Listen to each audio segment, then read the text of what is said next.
Mr. Peter Crystal is a globally renowned poultry nutritionist and breeder expert, having expertise in South Africa, New Zealand, and Australia. He has got almost 40 years of experience in both broilers and broiler breeders, including the various breeds like Cobb, Ross, Hubbard, and Peterson. He's also experienced in commercial layer, pig, and turkey nutrition. Mr. Crystal is a PhD in poultry nutrition from University of Sydney. He has worked as a nutritionist in Bayada Poultry, which is Australia's largest poultry producer. He also has experience at Tegel Foods in New Zealand, Bromley Park Hatcheries in New Zealand, and Newtech in South Africa. Mr. Crystal has recently co-authored a book entitled Broiler Nutrition Masterclass, along with another prominent, very famous poultry consultant, Mr. Rick Lean. And this book was published in 2020. He also has co-authored more than 25 publications in the area of animal nutrition and animal feed science and technology, and presented more than 14 papers at a range of international conferences. Welcome to you, sir. Thank you very much, Dr. Rayner, for that very kind introduction. And you really have given me a very big head, and I appreciate that. While I try and get my screen to share, let me just inform you, sir. We have to introduce our leaders in our organization before we start with the. Sure. No problem at all. You go ahead and do that, and I'll put myself back on mute. Sure. So let me briefly introduce our organization. So here we can see two gentlemen on the screen. Our legacy of being pioneers in herbal animal healthcare products was emboldened by our chairman, Mr. R.K. Agarwal.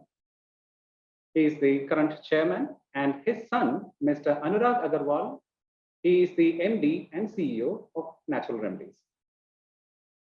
Under the eminent leadership of our Chief Operating Officer, Mr. K. Narendra Reddy, we have become India's #1 herbal animal healthcare company. Our portfolio includes specialty products for all farm animal species, which are being used in more than 30 countries worldwide. We are proud of our best-in-class natural solutions backed with deeper level science developed at our world-class research and development center.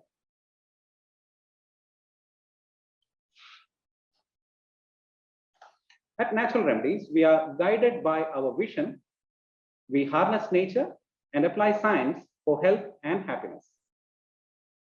Our very backbone is our R&D center with more than 40 scientists with various domain expertise, with more than 120 scientific publications in peer-reviewed journals, more than 15 patents, more than 220 phytocompounds isolated for global reference standards, more than 100 monographs contributed to the United States Pharmacopoeia, British Pharmacopoeia, Indian Pharmacopoeia, etc. And also, our stringent quality control process is guided by 4 cardinal principles, followed by genuinity, safety, efficacy, and consistency. We are very proud to say that we are an organization based in India, which has become a very big global brand now. Please make this webinar as interactive as possible using the options for chat, questions, and polls. Please use the questions option to ask questions anytime during the webinar, and we would be happy to answer all your questions during this webinar or through email at a later time. Today, Mr. Peter Crystal would be enlightening us about synergistic and antagonistic effects of synthetic feed ingredients. Over to you, sir. Thank you very much for that kind introduction. And again, of course, this time I've got my cue. But good morning to everyone. Good afternoon to others of you. And yet again, those that are staying after work, good evening to all of you. I'm going to try and share my screen, so hopefully that will work. And we should be able to see that screen. You can see that, can you? We can see that. Right, we're in business. So as Dr. Rayner mentioned, I'm going to talk about synergistic and antagonistic effects of basically synthetic feed ingredients. And I put synthetic in inverted commas, and I'll explain that shortly to everyone. Just as an outline of the discussion, I'm going to talk about antagonistic effects, and then we're going to move on to synergistic effects. The antagonistic effects, I'm going to touch on macro and trace minerals. I'm going to talk a little bit about amino acids, branch chain amino acids in particular, just as an example. And then I'm going to focus very much on choline chloride with vitamins and trace minerals in premixes in particular. We could be talking about antimicrobial and anticoccidial compounds, but we're not going to cover those due to time, but also bear in mind that there are antagonistic and synergistic effects in those compounds as well. We'll touch very briefly on acids and buffers in feed. And as we go along, you'll also notice we have 2 poll questions. There's only 2 that will come up.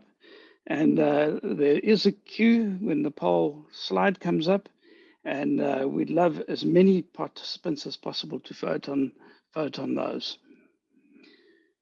Synergistic effects, as I mentioned, there's also synergistic effects in amino acids, and a good example is methionine and cysteine. But again, we're not going to cover that in the presentation. But what we will do is cover phytogenic compounds with certain feed additives. And then, of course, there's other things to consider as well. The additives you use, are they volatile? Are they stable? Are they easy to mix? What's the difference between using a liquid and using a powder in terms of your feed?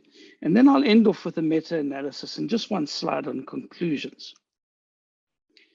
Let's just have a look before we really get into it. The definitions of antagonistic or antagonism. These are chemicals that act within the organism to reduce the physiological or metabolic activity of another chemical or substrate. And synergistic or synergism is the chemicals that act within the organism to enhance the physiological or metabolic activity of another chemical or substrate. This is a very neat little Bollenbach work that shows this schematically.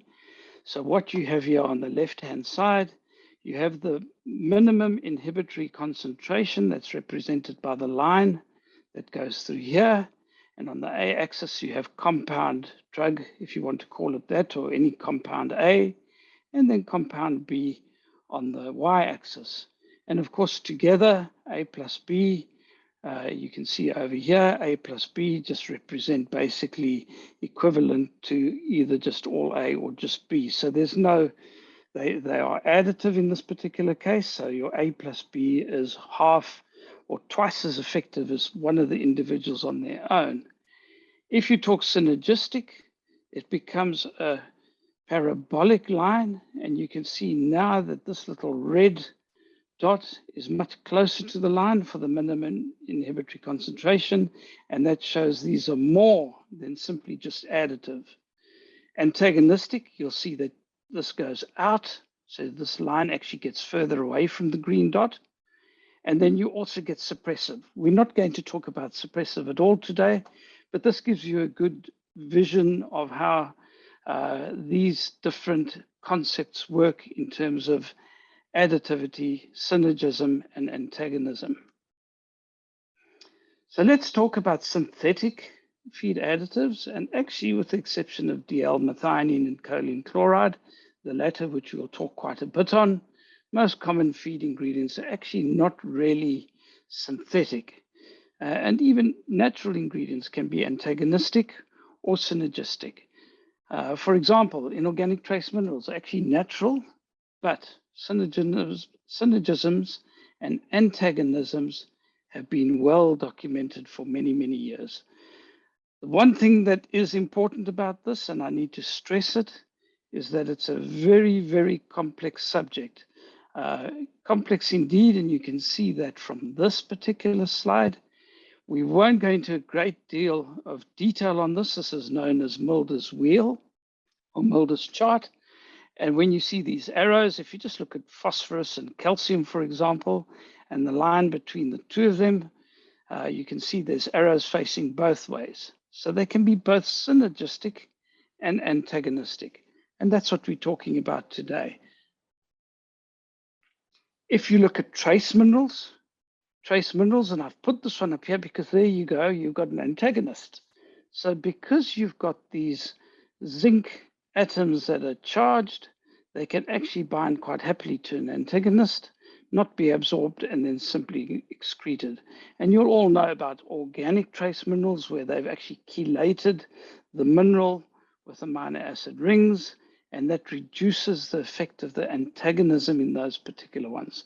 I'm not going to talk much more about those individual minerals. We'll move on from there. One little thing I want to just touch on, we've done a lot of work now with amino acid antagonism, and this is the group at the Poultry Research Foundation within the Sydney University, a lovely group of folk, and you can see Rick Klein is also on there. He was mentioned earlier on.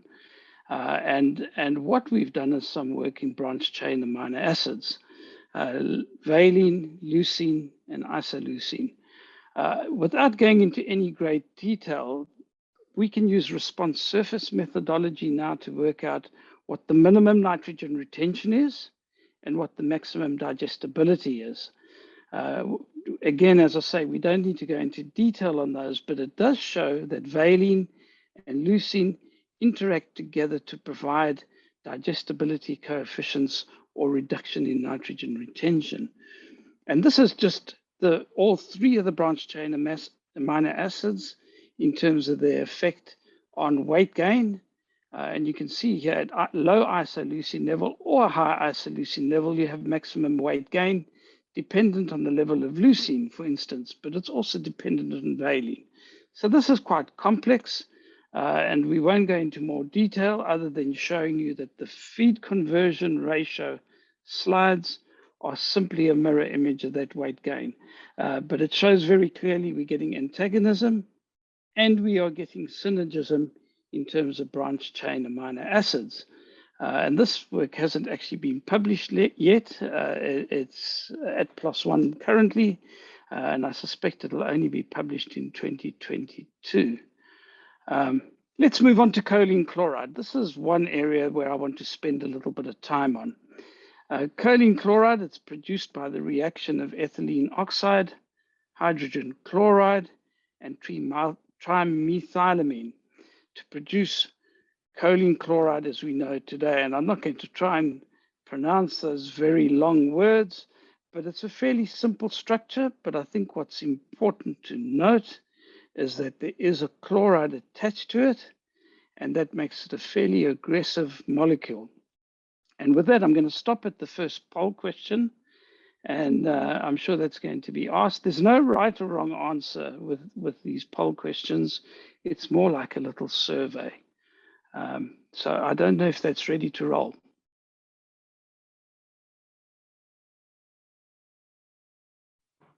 Yes, sure. So I think everyone can see a poll question. You need to go to the poll option and you can click there and you can find a poll question there. So the first poll question goes like this. Do you combine choline chloride with your vitamin or trace mineral premix? So you have a yes or no option.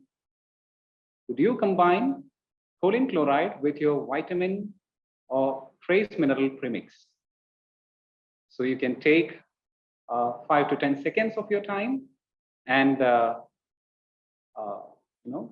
share your answers there. And shortly, I'll get back to you with the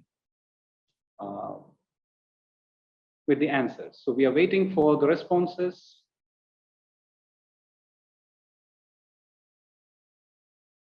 So requesting my colleague, Dr. Praveen, if you can throw us some light on how the outcome of the poll is.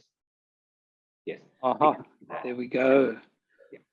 So as of now, so we have got 50%. It's 50% of the people believe that they would mix and 50% believe they won't. Wow, that's quite amazing. I think when we looked at the Latin American countries, it was closer to about 60 or even 70%. So it's interesting to see that that it's a 50-50 split, which is amazing. So I'm going to move straight on then to the next slide, and talk a little bit about choline chloride. Choline chloride, of course, it's a very powerful oxidizer, and it reacts very readily with vitamin components in vitamin and trace mineral premixes. One of the things about choline is it's cheap, but I've been caught out 3 times in 3 different countries by cheap choline that, when I've actually analyzed it, has turned out not to be choline. And I'm still amazed that this goes on. A couple of years ago, we actually got caught out at Baeda where it was adulterated. And I think part of the problem is this Reinecker method is quite expensive and very few people do it. The other thing to bear in mind with choline is that often it's not that bioavailable in some raw materials. So things like canola meal, it can be quite low. However, a lot of raw materials have fairly good levels of underlying choline in them. Of course, suboptimal levels lead to fatty liver syndrome, and that's particularly in high-producing farm animals. And broilers and layers today, I see underlying fatty liver syndrome in layers quite commonly. And that's because they are being pushed to such high levels of production. Let's just have a look at the vitamins. And this is now a 10-year-old adapted from DSM. And on your left, you'll see your fat-soluble vitamins, A, D, E, and K, and then the water-soluble vitamins. And I think what I want to highlight here is that vitamin A and D are very sensitive to oxidation, as is E and K, but A and D very sensitive.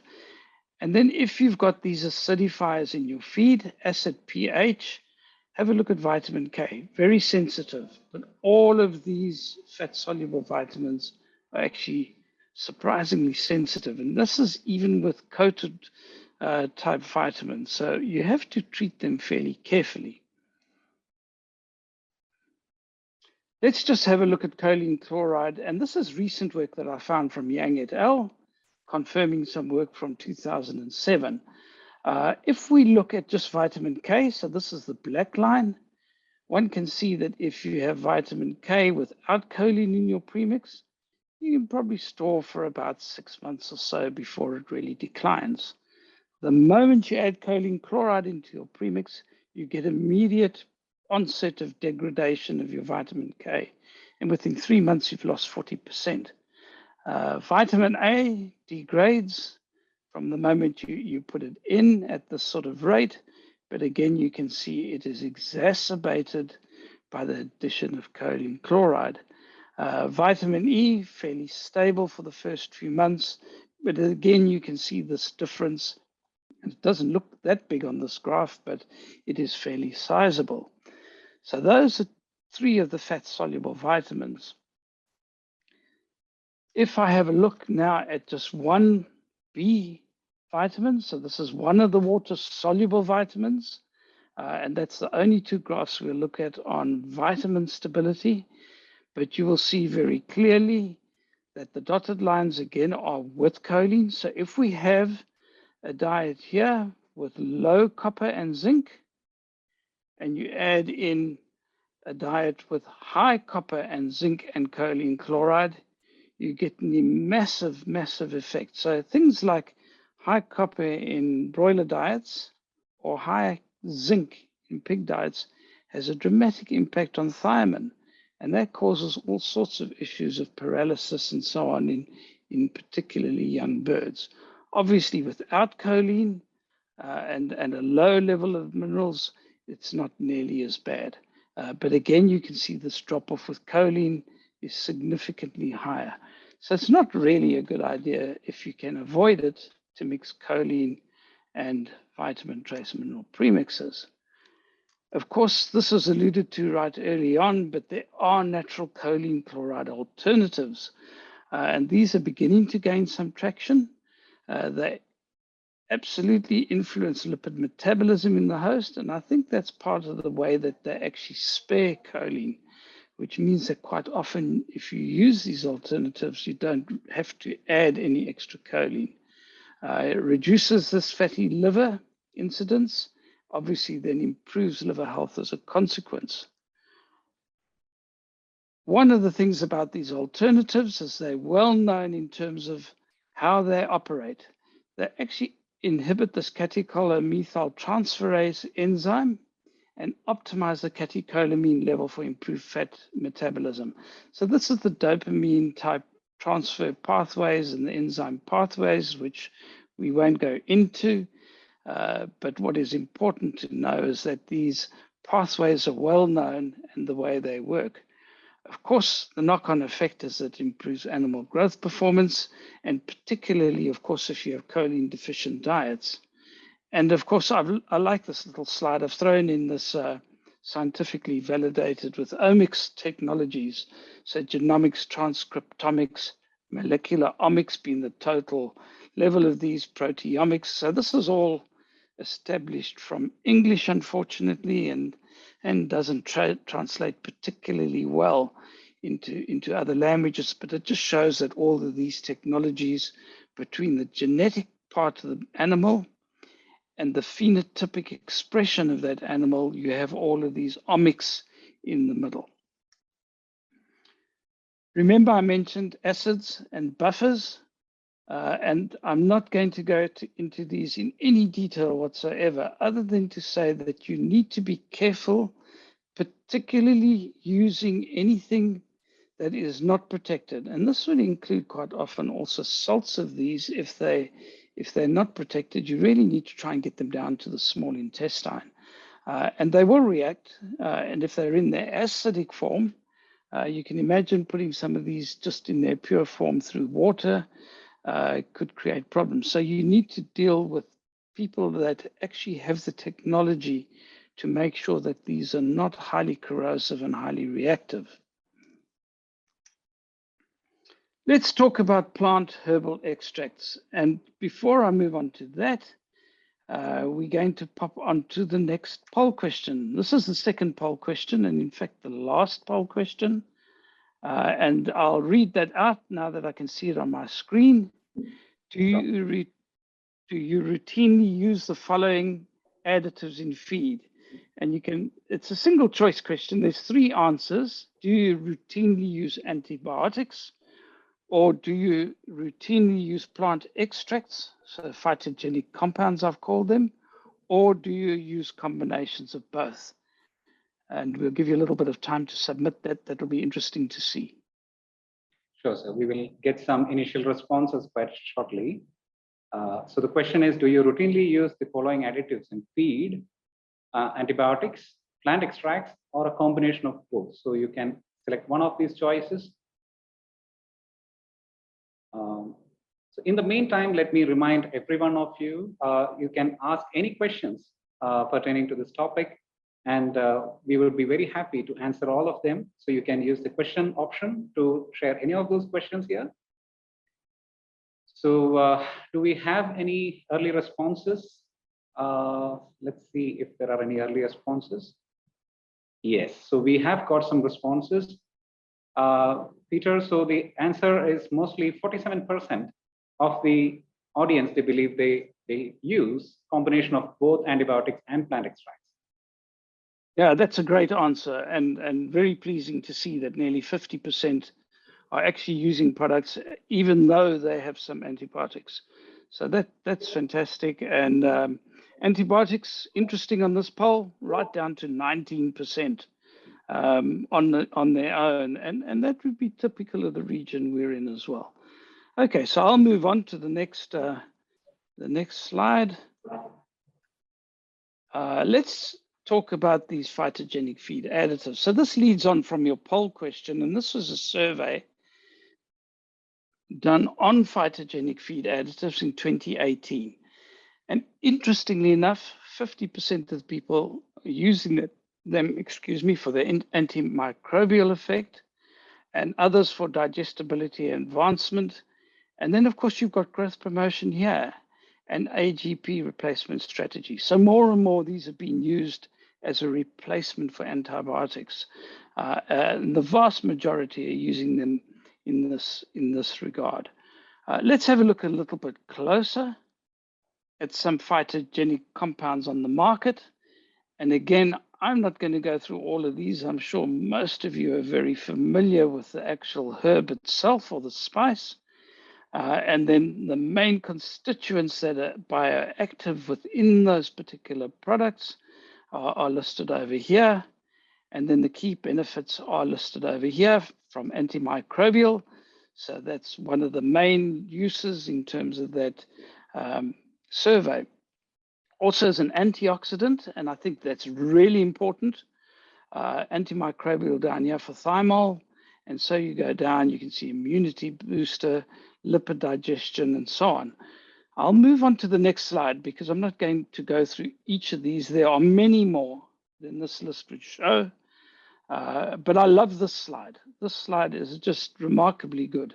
And the reason I like this slide is because if you look at the bird as a whole, holistically, you can see that these herb or phytogenic compounds actually have activity through the entire bird. And in fact, when you talk about these choline alternatives, they have a very strong action even within the brain type hormonal functions. So you can actually look at it and see that it's very much covers the bird as a whole. Talking about mixing, I've thrown in one single little slide here. And the reason I've thrown this in is really when you look at, and this comes from the EU, it's really quite old, 2009. If you look at two components in a mix, so it's just literally two components. If you got ideal mixing homogeneity, this is what you'd have, a perfect, every second dot representing a particle would be opposite to another dot. In reality, that doesn't happen. In reality, what we will see is what is known as a homogeneous random mixture. Now with liquids, particularly liquids added into mixes, that has a bit of a problem because those liquids will stick to certain particles and you actually get a reasonably poor mix.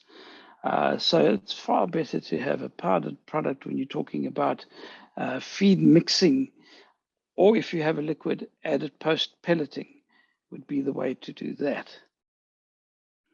Of course, if we talk, let's move a little bit now onto the phytogenic compounds themselves.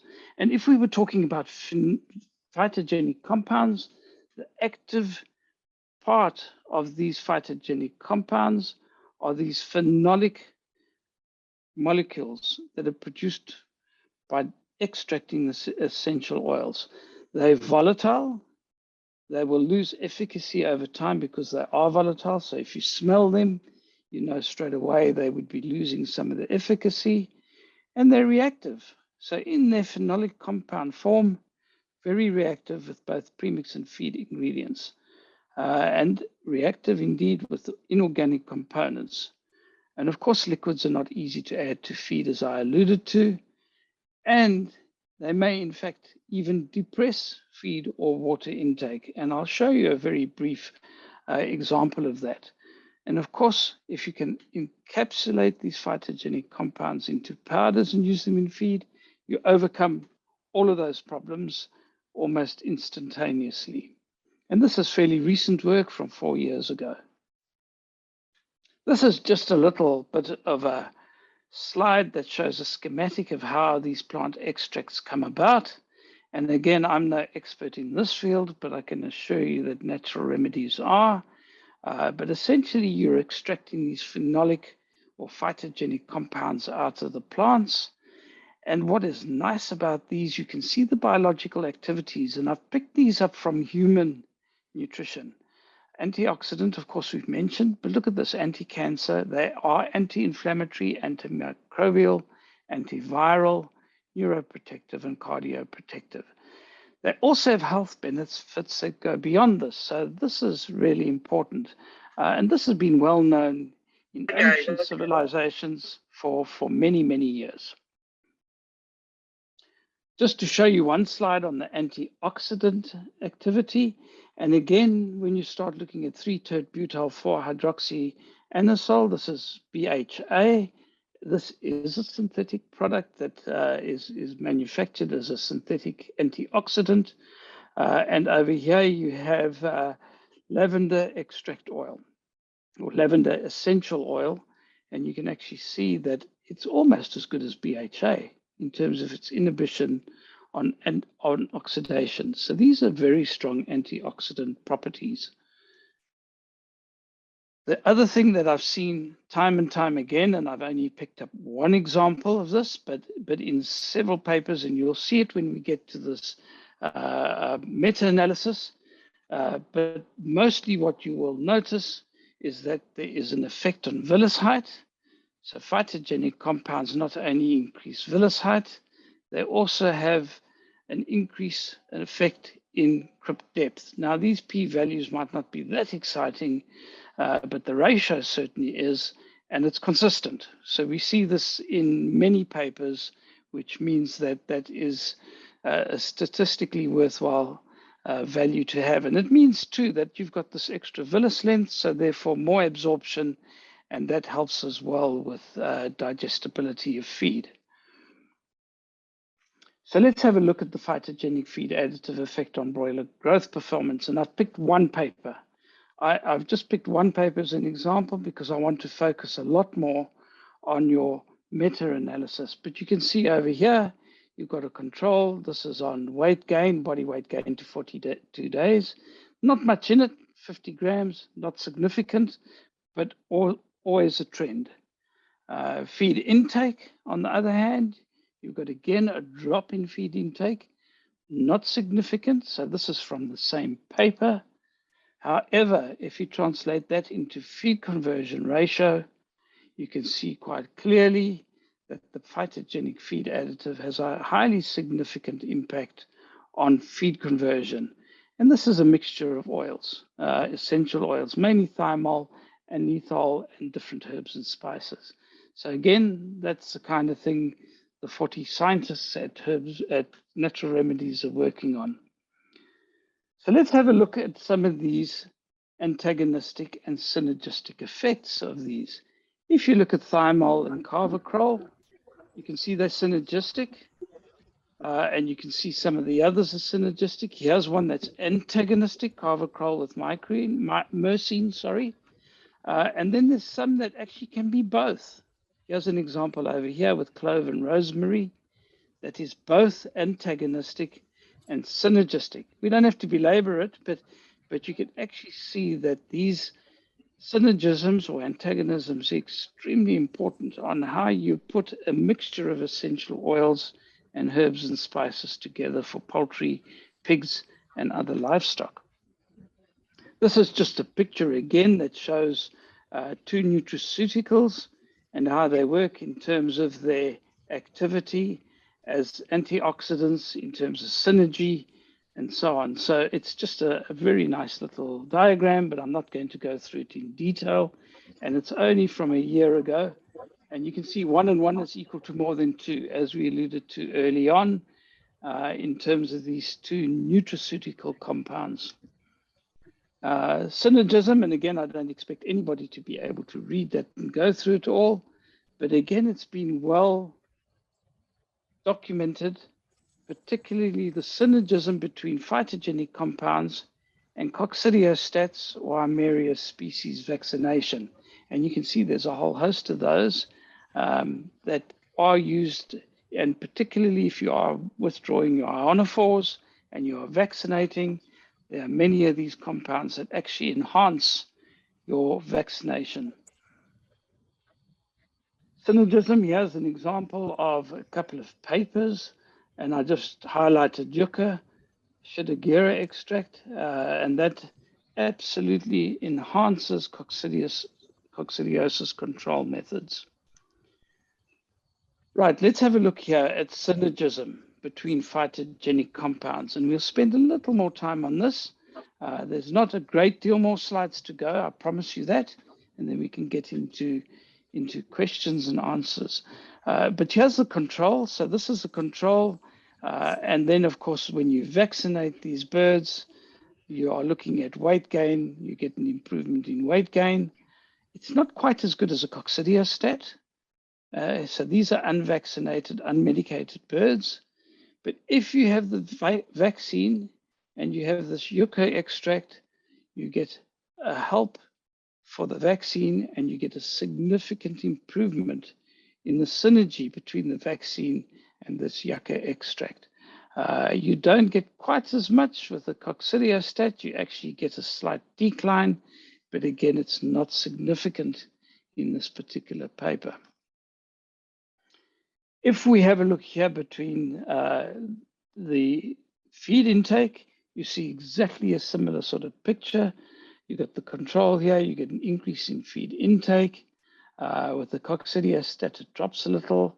And with the vaccine plus the phytogenic compound, you do get a slight drop in feed intake. But how does that look in feed conversion, which is much more important since the p-value here is not significant? One can see here the p-value is significant. And again, your control is 156 feed conversion. Vaccinate the birds, you can see slightly worse in this particular case, but remember the birds were a bit heavier, and it's not significantly different from that point of view. Coccidiostat, slightly lower, but in this case also not significant. But have a look what happens when you add in your phytogenic compound with your vaccine, you get a significant influence. This is a very, very complex slide, a busy slide, but really this is just showing synergism between lavender essential oil and enrofloxacin. And again, I'm not going to go into each of those, but the way they've done this is obviously they've looked at the minimum inhibition, concentration of the combinations or the drug on its own. And you can see here very clearly that they looked at different levels and the effect on E. coli and when it was and susceptibility in terms of agar plate growth. And you can see here additive, additive, additive, additive, until you got down to these sort of levels. Suddenly they become synergistic. And this is very recent work, and it shows very clearly that at certain levels of combinations, you can get synergism. The effect of lavender essential oil on broiler growth performance, you get this phytogenic feed additive, significant effect. And this is when it was added to drinking water. So some work quite well. And in this particular case, we got the feed intake as well, a big effect. And of course, a significant effect of lavender essential oil in terms of feed conversion ratio. That doesn't always happen. And sometimes thymol on its own, for example, can actually depress water intake and feed intake. Let's have a quick look at the last little study of a meta-analysis. I'm not going to go through the whole setup of all of these, but this is very handy when you're trying to evaluate particularly small improvements and you're trying to make a decision. So this is a meta-analysis over 151 studies against a control. And as I alluded to earlier, thymol on its own actually had a negative impact over all of these 151 studies. And they're significant at the 10% level. But here you can see that you've got these essential oil blend 1 and an essential oil blend 2. And you can see significant impacts of improvements on either some of these on their own or in combination. And this is over a lot of studies. Feed intake, similar pattern. This essential oil blend 1 has done extremely well, although of course for feed intake, not a great p-value, but again, there are trends in all of this, and thiamol depressing feed intake slightly. However, feed conversion, highly significant. From the control, carvacrol on its own for feed conversion did very well, but remember these are not corrected. This is very recent work, Error 1 et al. And remember that in that essential oil blend did very well. At 1.64, it might look worse on feed conversion, but these are uncorrected. So these are birds that had the additional weight on them. So my conclusions, and then we'll leave it there, is that many feed ingredients may be synergistic or antagonistic. Liquid phytogenic compounds are fairly volatile, reactive, and difficult to handle in the feed mill in particular. And encapsulating these phytogenic compounds or stabilizing them into stabilized botanical powders is a real advantage. So you do need to pick who you buy it from. Sometimes the cheapest is not always the best. And they are obviously less volatile, far easier to handle. They're easy to mix. And unlike that thiamol example, they will not depress feed intake and of course, in turn, growth rate. And I've gone through it probably fairly quickly, but I'd like to thank you all for your attention and take any questions if there's still time for questions.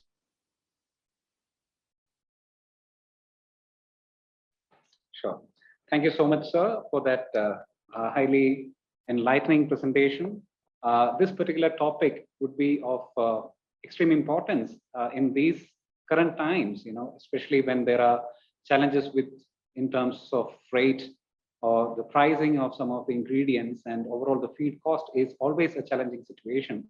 So all the customers would expect there wouldn't be any antagonistic effects, and we have to think in those levels to ensure that whatever we are putting into the feed has synergistic effect, or at least an additive effect, to get the maximum out of the birds and animals. So before starting with the questions, we have got some very interesting questions, and I would like to take up one question in the very beginning, and I would take some questions for you, sir. There has been a question on when we had mentioned, is there any natural alternative of choline chloride? So on behalf of Natural Remedies, let me take that question up first. Yes, we do have an alternative, and it goes by the name Choline Plus. Now, Choline Plus is available globally across many countries, and in India especially, it has been there for last quite a number of years, and we have been experiencing very good benefits out of this brand. There was one subsequent question on a layer, and again, I would like to answer that. That question was related to the dosage of choline versus the natural choline, the products available. So the question goes by, for efficient action on liver, the dosage is 500 to 1000 ppm in the recommended breed for layers. Is it the same for natural phytogenic? So I would answer again on behalf of Choline Plus. So here we generally go with a dosage using a matrix value calculation, and the dosage is much lesser than that of choline chloride. Based on the different feed ingredients and the intrinsic choline available in those feed, we have a certain recommendation. So when it comes to certain feed formulations, especially those are found in Latin American countries, we suggest 1/3 or 1/4 of the dosage generally. When it comes to certain feed that is most commonly found in India, we calculate the intrinsic choline found in that feed and multiply that. The requirement of the choline should be multiplied with a matrix value of 0.8. To make it very short, in some of the feed formulations that we frequently encounter, we suggest a dosage of close to around 360 to 400 grams per ton of feed if the choline chloride dosage is 1 kg. Now, case to case, we can take up that. It all depends on how much intrinsic choline is available. For most of the wheat-based or other kind of feed, we generally suggest even up to 1/4 replacement. So that is, some answers for certain queries which were directly, posed to to natural remedies where we have a right solution. So now the questions over to you, sir. I would take up questions one by one. So one interesting question that we have received is the audience had a question to seek some clarification, regarding synergism. So how to fix synergism or the concentration effect with other phytocompounds or synthetic chemicals? Is it possible to get the maximum synergy? When we say synergism is possible, is there a way to attain the maximum synergy with certain levels of the ingredients that we can mix? I think there is that, and there's enough papers out there that actually show different levels and different synergisms of different phytogenic compounds. But you're actually far better off if you're looking at using phytogenic compounds to talk directly to your supplier of that sort of product, because they're the guys that have been working on this and they have developed their own. What I wouldn't do is add in, if you were buying, let's say, a phytogenic compound from Natural Remedies, I wouldn't buy another one from somewhere else and try and put them together and hope you get synergism. I think it is far better to stick with one. Do these work with normal antimicrobials like zinc bacitracin and the more common ones? Yes, they certainly do. There's very few of them that are antagonistic to antibiotics in particular, but they mostly work together. But you've got to pick your phytogenic compounds very carefully. Don't just do a homemade cocktail. You can actually come unstuck. So there is another question that had come up in the chat. So the question goes hereby: can we expect some consistency in the usage of phytogenic compounds in improving animal health and performance? Consistency. That's a great question, and of course it's a numbers game. So it all depends on what your challenges are. So from my point of view, you will notice quite often that antibiotics, these replacements for antibiotics are usually not quite as good as antibiotics, and that's part of the problem. But even antibiotics don't work if you have a very high challenge. So particularly when you're having them in at a prophylactic or a low level. And so you can't always expect consistency if you have a very high challenge. Nothing really works, but at least it's better than nothing, or adding nothing to the feed. So you will mitigate problems, but they won't be a fix-all. They will improve your performance, and you can see in the meta-analysis we got improvement by using those. That's over 151. That's over a whole range, but they're not a fix-all. But neither are antibiotics as an antibiotic growth promoter. So let me answer that from a phytogenic producer point of view as well. So again, it's a great question on the consistency, and especially it is pointed towards phytogenics.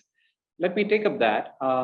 Absolutely, it is inevitable to have a consistent result for any phytogenic, especially for a phytogenic.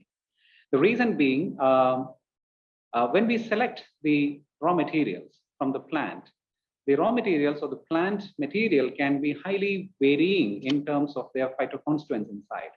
It all depends upon what soil it is grown, what's the climate, what is the caring conditions. It may vary from plant to plant, leaf to leaf. So much of variations are possible when it comes to herbals and phytogenics. So the best way to go ahead with that is you need to check the background of that organization who is producing these phytogenics. And I can proudly say from Natural Remedies, as I have shown in the very beginning of the presentation, consistency is one of our 4 key pillars.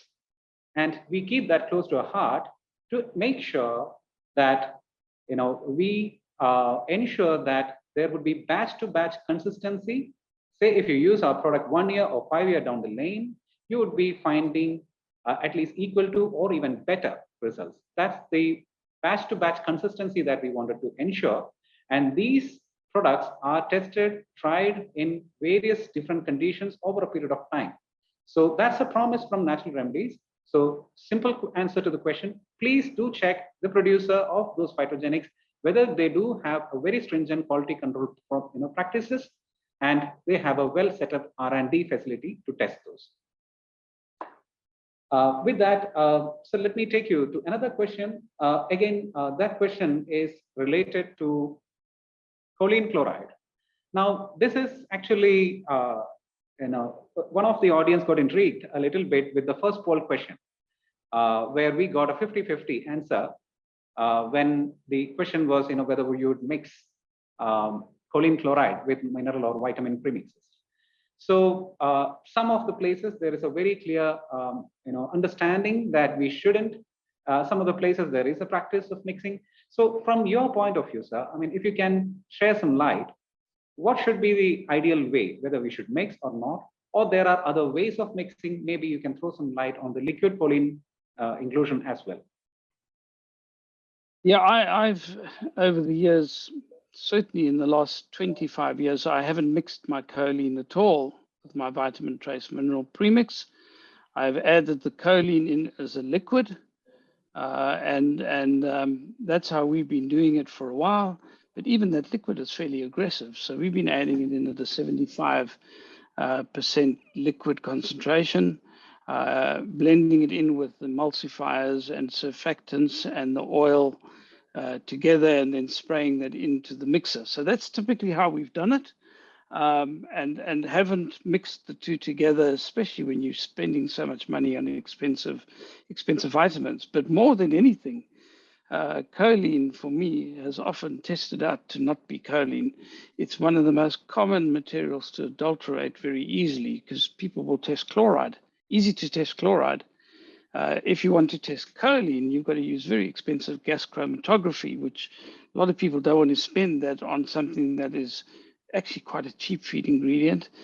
So as I say, we've been caught out. A hygrometer, you can use that for liquid, but I would prefer, and if it was me today in the operations I've been in, I would not do them separately. I would either add them as a powder on a carrier, so 60% material separate to my premix at the mill level, or add it in liquid if you can add it in as a liquid, if that's what you want to go at, or go with something like the alternative, which doesn't have any of those downsides, and it does work. Thank you for that answer, sir. That certainly brings some clarity on the usage, whether we should mix or not. Now there is another question again that is it is about phytogenics. So let me take up that question again. The question is pertaining to whether using phytogenics in comparison to chemicals mean more flies in the shed or more flies in the feeder. Now let me answer that.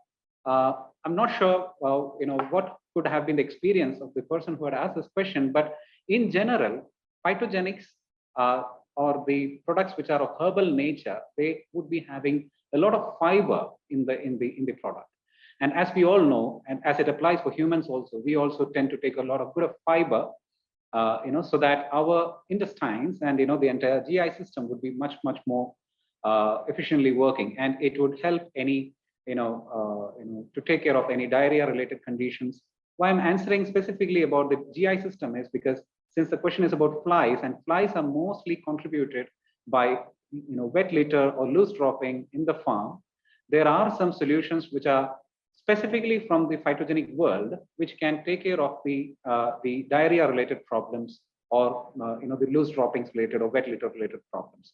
So in general, we have never experienced any such sort of issues by using phytogenics.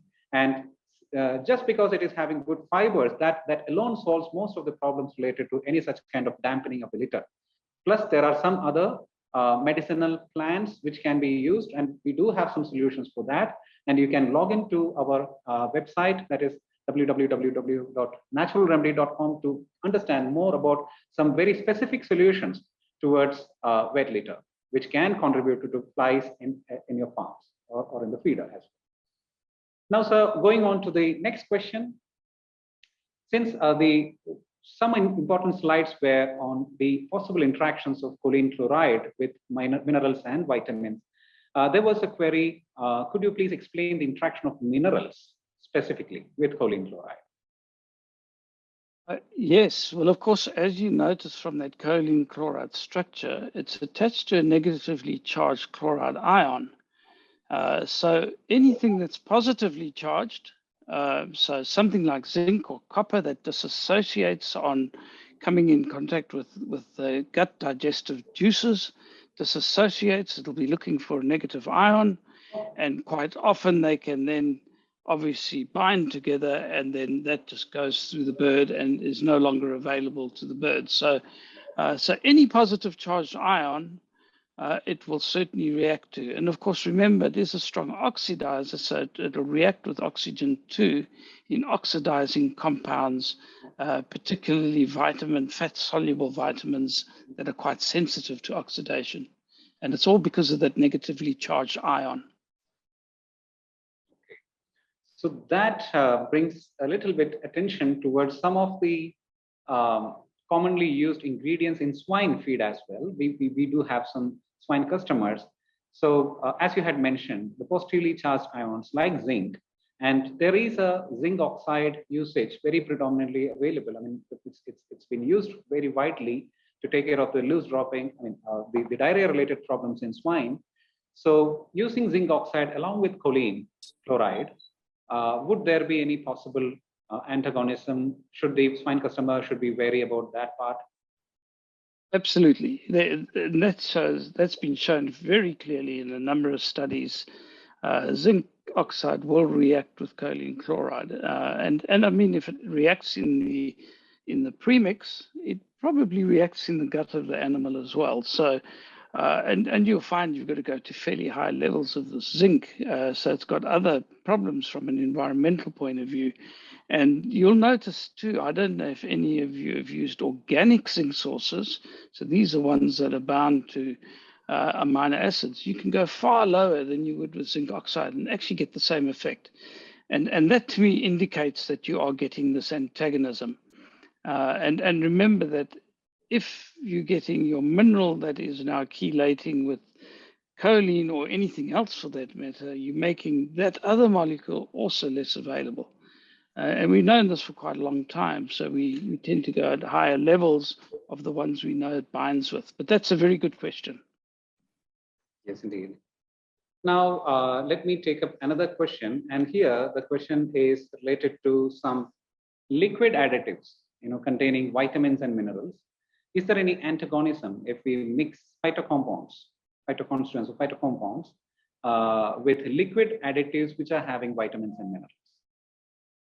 Absolutely. If you are mixing the pure phenolic compounds, so these are the pure ones with things like vitamin A, D, and E, or any other stress pack, if you want to call it that, you will almost certainly get interactions. So again, you need to talk to your supplier. There are liquids out there that will not react, and that's again why you have people like Natural Remedies that would look at doing those so that they are stable.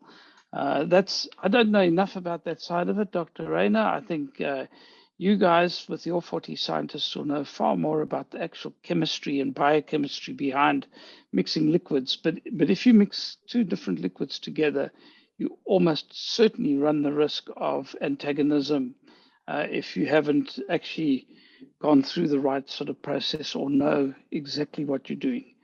Be very careful. Don't just mix things together. Sure. In fact, from again a phytocompound producer point of view, I would like to assure all the customers that again, this is quite possible. I mean, what I meant to say is that phytocompounds, it is a very, very big category. I mean, in that there can be multiple different specific phytocompounds which are generally inert, or some of them which can interact. And so we, as an organization, this is again another pillar in our organization, which is goes with safety of the feed ingredients, so that it doesn't interact with other commonly added feed ingredients or the ingredients that are mixed in water. So special care has been taken while formulating ingredients or the phytogenics, so that it is mostly remaining inert to other feed ingredients. So again, please go for which is that producer of those phytogenics to take that particular decision, whether to mix in liquid additives or not. Now, there is another policy-related question that has come up. Again, there has been a lot of hue and cry regarding this antimicrobial resistance or anticoccidials potential ban. So as a expert in this field, do you anticipate any upcoming regulations on anticoccidials in various countries? Oh, I think in some countries, absolutely. So if you look at where I'm sitting right now in New Zealand and in Australia, our ionophores have a very strong antimicrobial effect. So they are classified as antibiotics, even though they are really antiparasitic. So yes, they will land up disappearing. And in the United States, on no antibiotics ever, they've already disappeared. Because ionophores are seen as antibiotics. So if you're rearing animals and you rear them under this NAE or no antibiotics ever, you cannot use ionophores and you cannot use items like zinc bacitracin. You can still use chemicals, so nicarbazine, dot, robenadine, those sort of items you can still use.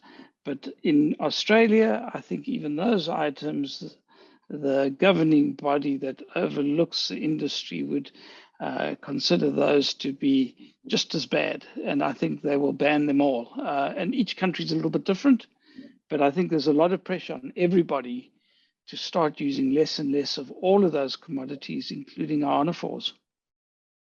Okay. So there is one interesting question. So since you're an expert in breeders as well, so this question is posed towards breeder. Kindly provide any clarification on the bioavailability of natural vitamin D3 versus synthetic vitamin D3. Oh, you're talking about something like high D and so on. Yes, there is. Vitamin D3 is a very interesting compound, cholecalciferol being the main one that you buy. If you feed too much of it, it actually can have an adverse effect. And I've seen this before, that people will go in with 3.5 MIUs that's per ton of vitamin D3, and then on top of that, they will add their 69 micrograms of their high D. You can actually go too far, so be very, very careful. If you have open-sided sheds, birds will also produce a little bit of their own vitamin D. So typically I would reduce my vitamin D by about 1 million international units if I was using something like high D. These 1,3-dihydroxycholecalciferol type molecule. Make sure you reduce your vitamin D3. And if you've got bright open-sided sheds, you can probably reduce them a little bit further.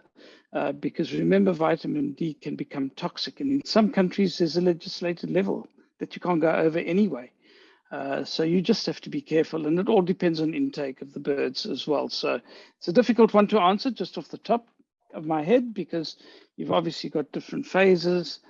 You've got eggshell quality issues. You've got the metabolism of calcium and the metabolism of phosphorus, all linked to that vitamin D metabolism. So it's reasonably complex just to answer like that, but be careful you don't go too far. That's the only comment I would have. Sure. So in this entire presentation, probably we hadn't mentioned about toxin binders. Now, one of our audience had pointed out that whether toxin binders would have any antagonistic effect when it comes to its interaction with vitamins. Is it possible? Because of the physical structure of adsorption in toxin binders, can they potentially bind some of the vitamins, making it unavailable for the birds to absorb? Yeah, this is an age-old question that I've heard 100 times over, and I think it's a good one. The people selling a lot of these products will tell you, no, they only bind up mycotoxins, and they'll bind up aflatoxin, and they'll bind up the trichothecenes, and they'll bind up the fumonazons, but they won't bind up vitamin D.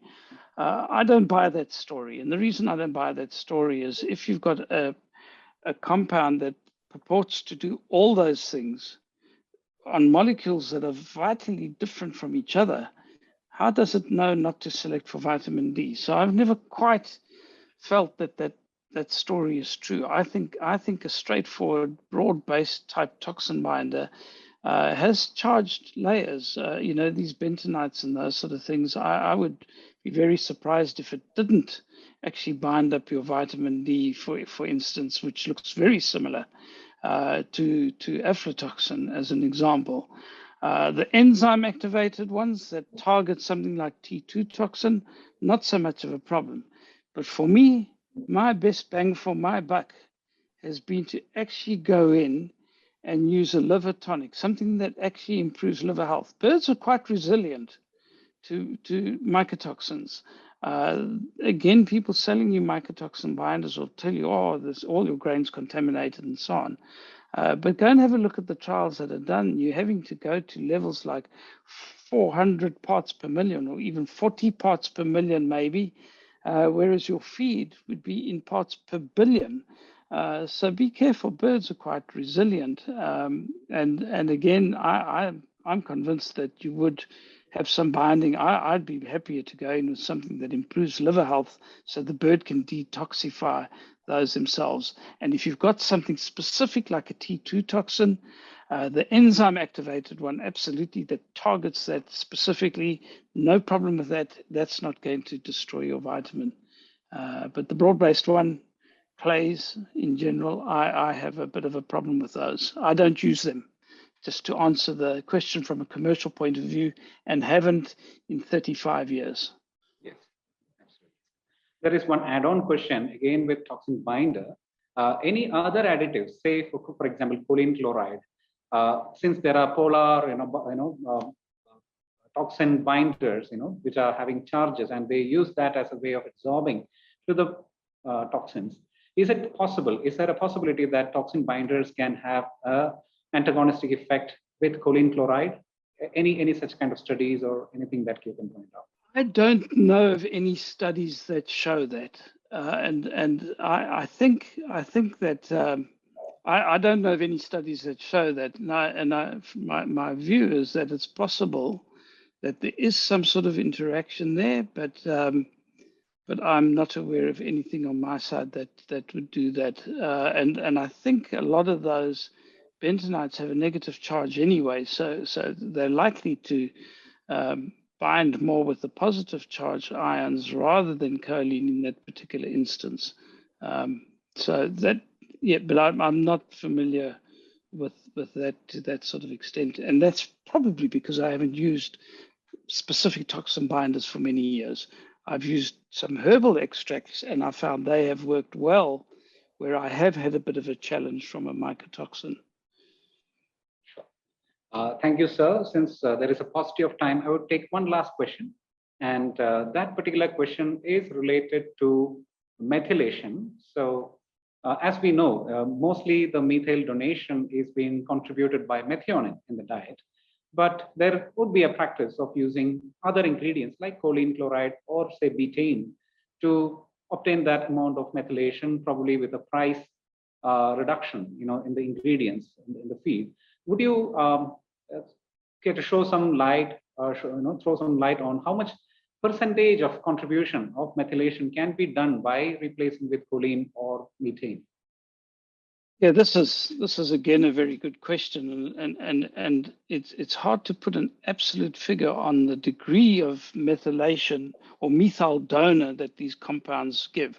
We certainly know methionine, one of its major roles is methyl doning, but usually along different pathways to something like betaine. The way betaine works, of course, as an osmoregulator is really, really quite different to methionine. And choline, on the other hand, is converted to betaine.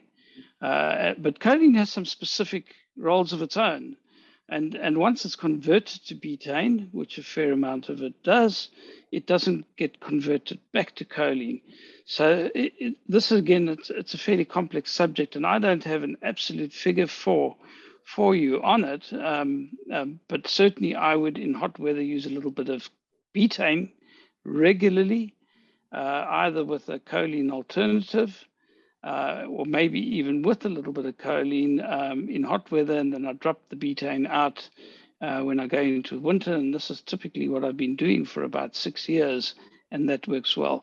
And it doesn't replace methionine. So remember that all these methyl donors, and if you start looking at the work, you'll find that very few of the papers actually show that betaine or choline is actually a replacer for methionine.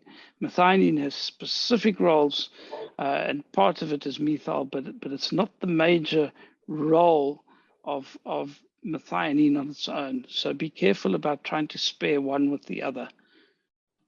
Right. Thank you so much, sir. So you had spent a lot of time, in preparing for this particular topic. Most of it has been your life's work of more than 40 years. And we thank you for that, for enlightening us with your presentation, as well as taking up the questions, that had come from the varied, belief systems from the audience. Since we have a huge audience mix here coming from various parts of the globe, let me take a minute to address that, how diverse this particular audience was. We had audience from as far as Africa, like countries like Algeria, Nigeria, and we had quite a lot of customers from Turkey, from Southeast Asian nations like Vietnam, Taiwan, Philippines, Bangladesh, China, Malaysia, Myanmar, Nepal, Oman, UAE, Cambodia, Thailand, and the list goes on. So we had more than 15 countries, and since we are based in India, we are quite popular in India. We are #1 veterinary herbal products manufacturer based in India. We had the maximum participation from India as well. So with that, let me thank you, sir, for taking up your busy time for us. And yes, sir, would you like to say a few words? I'd say you're welcome. And if there are any other questions that people want to ask me, get in touch with Dr. Rayner and then just pass those on to me. Yes. Or, I'll be available and I'll try and answer them as best I can. Quite often when you're sitting in a forum like this, it's difficult with some of these things, but certainly I'd be willing to answer questions offline afterwards, no problem at all. But thanks very much. I just really wish I could do these sort of presentations face to face. I find webinars a little bit impersonal, but it seems to be the new normal. And you would certainly not be doing 15 countries or more than 15 countries if it was face to face, I guess. So there are some advantages, and thank you to everybody who's attended. I've really enjoyed doing it. Thank you so much, sir. So thank you again, the audience. So you have been very patient. It has been very, very different timelines, starting from 9 o'clock in the morning till say 6:30 in the evening for different timelines and geographies. So if any more questions are there, please feel free to type to us, to send an email to us, and we will be very happy to answer them, all of them, through email at a later point.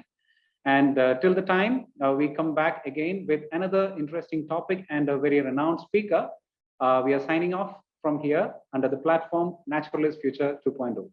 Good day ahead, all our esteemed guests.